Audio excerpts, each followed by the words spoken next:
Hey, it's Nikki. Before we start the show, I wanted to invite you to download a free resource that I put together for you as the listener. This is my gift to you. You can get it right now. It is the 17 buying signals. Now, I wrote a whole book about buying signals, and I wanted to put it into a really simple format that you can have at your fingertips or in front of you whenever you want to. So I took out the 17 buying signals from the book, put them on a simple PDF, also gave you the kind of what to do when you get a buying signal, and explain what a buying signal is. So that PDF is available for you as a listener to go and download right now by going to yoursalesmaven.com/17. That's yoursalesmaven.com/17 so that you can start acting on these buying signals and closing more business. All right, when you're ready, let's start the show.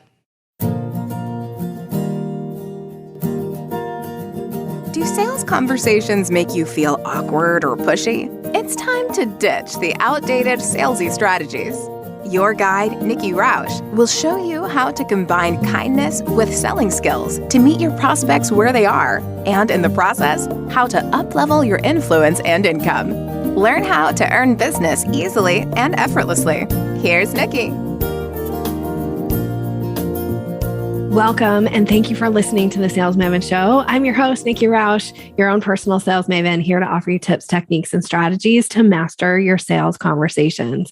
Today's episode is just a solo episode. Well, it's you and me here to talk a little bit about something that has been on my mind lately that I think is super important.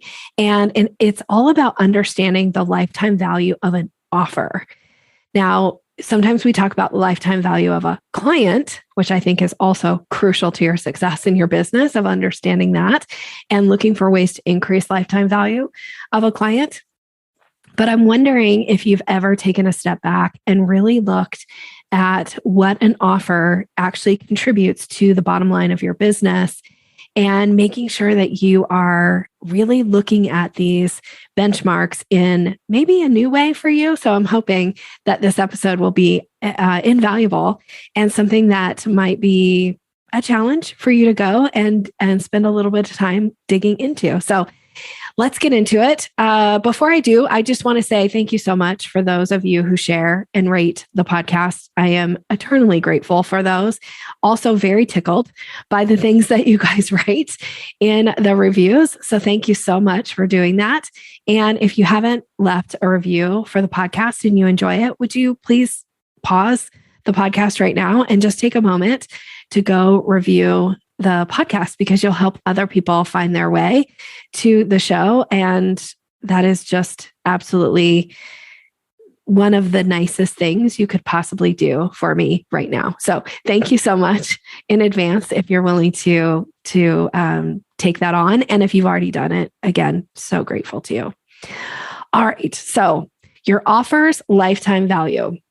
I think one of the things that we often do when we put an offer out is we only measure at the end of the close cart. So the offer is available for, a certain amount of time. We're doing a promotion and we close the cart and we go, this now, based on how many sales we made, this is how successful the offer was.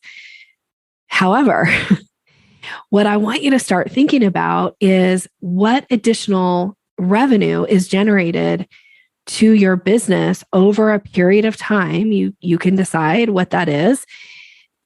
For me, it's lifetime. So you're always going to be looking back at these, but looking to see what additional revenue was then generated by the people who bought that one offer. And if that was that first kind of touch point for them to come into your business because you made that offer, what additional things did they buy? So if you haven't ever taken a look at this, I want to really encourage you to do this, because we all have to put offers out into the market to get people to come in the door, right? And we never know what's going to be the thing that kind of tips people in the direction of saying yes to working with us. When I'm putting offers out into the market, I'm always trying to, I say, hit the trifecta. So I want to put the right offer to the right person at the right time. I don't have a lot of control over if it's the right time for anybody. That's something that they have to decide for themselves. The right offer, hopefully if I've designed the offer right, it feels like, oh yes, this is a huge deal. This is a huge value. I'm so in, this is going to make a difference. And then the right person is targeting my ideal clients. So I try to look for ways to attract my ideal clients. And I also look for ways to repel people who aren't a good fit into my business.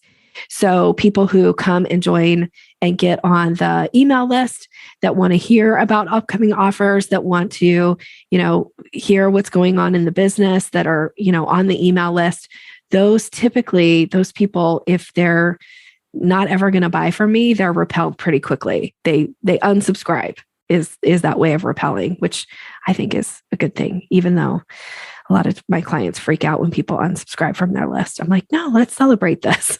This person probably was never going to buy from you. Let's celebrate the fact that you no longer have to pay for them to sit on your list because they weren't your ideal client. And if they decide to come back and buy from you later, awesome, because you're still going to be putting yourself out into the marketplace. So that's something to think about. And from a profitability standpoint of really looking at your offer of what's the thing that gets people in the door so that you can continue to earn their business, because you may have heard this before, but repeat business is some of the easiest business to earn. So we want to be earning repeat business. And the way you do that is you get somebody to buy that first thing from you, and then you offer them something else. And then you offer them something else, and so on and so on and so on. This is how you increase lifetime value of a client. But again, I'm talking about offers today. So I want to share something that I was looking at recently, because I do look at this. I look at what causes people to say yes to me, like what's that thing that gets them in the door? And I look for ways to repeat that of the things that were successful. But I recently was looking back at an offer that if you had asked me when I first did it, like at the close of the cart, I would have said this offer was a total dud. It felt like a dud. It was a lot of work for my team. It was fairly taxing on getting the offer set up to do it the way that we did it, to attract people to take that first dip their toe in the water to working with me.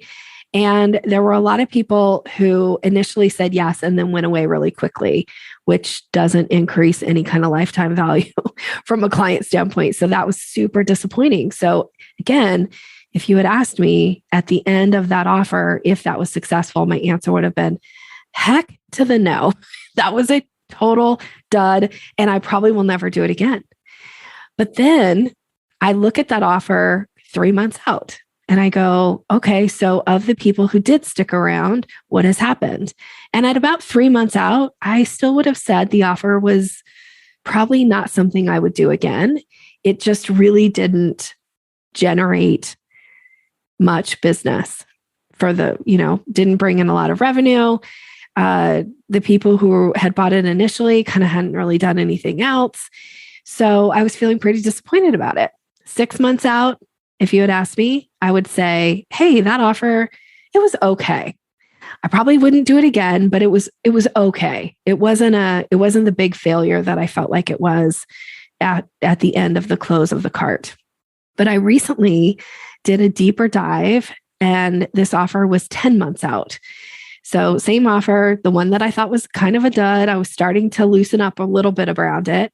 But at 10 months out, when I started looking at the additional revenue that was generated from the people who bought that was their first kind of foray into working with me. That was their first dipping their toe in the water to saying yes to being a part of the Sales Maven community. And for most of them, the offer was around joining the Sales Maven Society. So that's, do they stay? Do they participate? All of these things that I look at. So at 10 months out, the offer that I would have said was a dud a year ago, or I guess 10 months ago, turned out that it actually had generated a pretty significant amount of revenue. And it had generated $27,000 in revenue and was growing because a couple of those clients had signed on to do some additional work with me. And it was resulting in quite a bit of new revenue that was coming into the business. So when I look at the offer, guess what? I'm now thinking, I think I'm going to do that again. The offer that I thought was a dud. And I was talking about this in my mastermind, one of my mastermind groups that I have with these amazing ladies that I get to be a part of this mastermind where we talk about membership a lot. And I was sharing with them, kind of breaking it down, like, here's where this came from. Here's where this came from. Here's the overall revenue. And they, even one of them said, like, oh my gosh, Nikki, I remember when you did this, you were like, I'm never doing that again. That was so much work. So they were all encouraging me, yes, do it again, see what happens next. So this is why I wanted to talk about this morning, or depending on where you're listening and when you're listening, wherever you are. For me, it's in the morning, but this is why I wanted to chat about this, is when you're looking at your offers, instead of always measuring success or failure of an offer based on the close of the cart, that you might want to take a step back and look at what additional revenue has been generated because that person took that first offer. Because to me, that is the lifetime value of the offer. Because you got to get people in the door. In order to earn repeat business, they have to be business to start with for it to ever be repeat business. Now, when you look at your offers and you go, well, this one didn't really generate any repeat business, it's important that you also ask yourself, did I offer them an opportunity for repeat business? Because one of the things that I often find when I'm working with clients is they get that first sale, but they never offer people kind of a next step. And if you're not offering people next step, you're missing out on the repeat business, which again is some of the easiest business to earn. So it's your job to guide people into what's next for them. And if you don't have a next step, well, it's super hard to earn repeat business. And if they don't know what the next step is, it's very difficult for them to say yes to buying the next step. So that is your job. So when you're thinking about putting out your offers, not that you need to necessarily plan, okay, I'm going to offer this, and then I'm going to offer that, and then I'm going to offer, because if that feels overwhelming, that you're like 5 steps in before you make that first offer, that's not my intent behind this program and offering this content to you today. It's more around, okay, so once I've gotten the person in the door, what's that next step? Okay, once they've taken this next step, what's the next step? And realistically, you should probably have what that next step is before the first step or the previous step or the step they're on right now comes to an end. You don't always have to, because, they could buy other things, which is what happened with this offer. They didn't necessarily have the next step, or at least not all of them took the next step right away. Some of them took it months later, which is why I can look at it 10 months later and go, oh, that offer actually worked much better than I thought it did. And now I'm willing to put it in place again and see what it does for the business. I always like to test things, and I always like to try things twice. I don't know if I've ever shared that about myself, but I kind of have a life, like one of my life principles is try things twice, because sometimes the first time might be awesome. And then the second time I might realize like, no, this isn't for me. Or sometimes the first time is like, this is not for me. But if I give it a second chance, then a lot of times I'll go, oh, okay, I see how I will like this, or I will enjoy this, or I'll benefit from this in some way. So I like to try things twice. So I will be making this offer again. All right. So this all comes down to being willing to be playful, being willing to be curious, being willing to run the numbers. Now, depending on your business, this may be a super easy way. Like you might have a really easy, accounting, where you can go in and look people up very easily.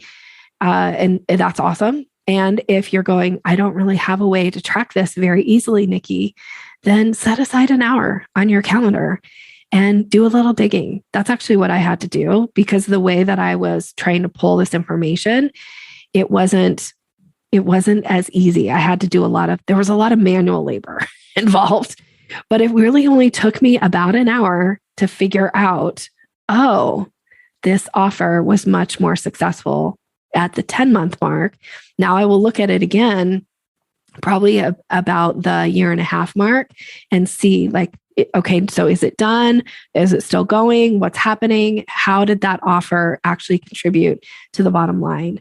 Now, I often track my sales in categories, but the thing about the way I'm describing this about lifetime offer is that not everybody just bought the same thing over and over again. So people came in, they joined the Sales Maven Society. Some of them bought a lifetime offer. Some of them bought strategy sessions. Some of them bought masterclass tickets. Some of them became private monthly coaching clients.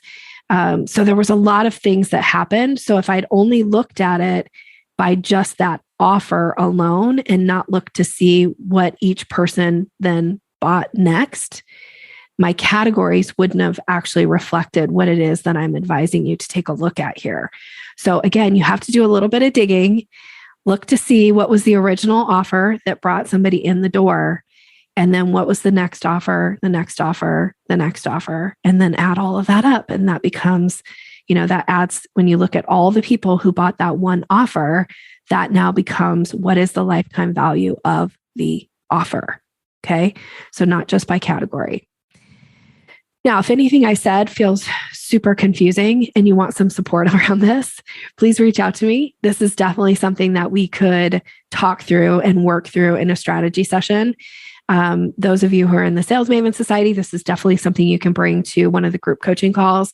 I'm happy to kind of dig into this a little bit more with you. And I know I shot a little mini training around this for the Sales Maven Society members, because when I started doing this digging, I got really excited about it and then thought, I don't think I often talk about this with my members. And yet it's something that I do in my business. And that's also why I decided to record the podcast episode. So please reach out if you have questions, comments about it, and do some digging and see what comes. You might be really pleasantly surprised, or you might, again, find like, I need to be a little bit more pragmatic. I need to plan better as to what that next step offer is. So be willing to do those things and test those things out in your business. All right. So as we wrap up this episode today, 2022 is the year of connection. So I've been wanting to share, or have been sharing, some of my favorite connections. And this week, I want to do a shout out to one of my brilliant connections, which is Casey Gromer. Now, Casey has been on the show, so you can go back and find some of her episodes, but it's been a while since she's been on the show. So I wanted to do a shout out for Casey and her business in particular. She is the founder of C-Suite Boutique. And she uses her 20 years of career, her 20 years as a business and marketing expert. She brings that to her company, and she's built this business that was created by women for women in business. The C-Suite Boutique is a team of fractional integrators with master's degrees that have previous corporate careers and years of success as entrepreneurs. And the role of the C-Suite Boutique integrators is to really integrate or bring unity to the major functions of your business. So there's a variety of things that you can hire them to do in your business, but man, integrators, super important in your business. So you can find more about C-Suites, and you can connect with Casey by going to c-suiteboutique.com. And I'll put this in the show notes. So it's the letter C-suite, S-U-I-T-E, boutique.com. And Casey also has an amazing podcast called Female Founders Breaking Boundaries. I hope I said that right. I don't have it in front of me, but it's an awesome podcast. Casey is an amazing woman, amazing business person, and she's doing good work in the world. So she's somebody I would encourage you to connect with. All right. If you haven't joined the Sales Maven Society yet, I would love to know what's stopping you. Would you be willing to share? Just reach out to me personally, privately. You can reach out to me through Instagram. You can DM me. You can send me a message through LinkedIn. You can email me at nikki@yoursalesmaven.com. Is there anything holding you back from joining? Are you like, I think about joining, but I haven't because of this? Would you share what the this is? I would love to know. And if there's some way that I can help make that a reality for you or overcome that in some way, we would love to have you join us. It is the place to be. This is an opportunity for you to come and really hone your selling skills, get access to me as your sales guide to support you in growing your business and growing your confidence around sales. It's an amazing community. It's got tons and tons of training content in there for you. Plus, you get live coaching calls with me twice a month in the group. So you can join by going to salesmavensociety.com. There's a coupon code in the show notes if you would like to come and save on your first month and check us out. And I want to just thank you for listening. Thank you for participating. Thank you for those of you who reach out and share your takeaways from the episode, who share the episodes, and do some shout outs on social media. I'm really grateful. Thanks for being here. Have an awesome rest of your day. Take care.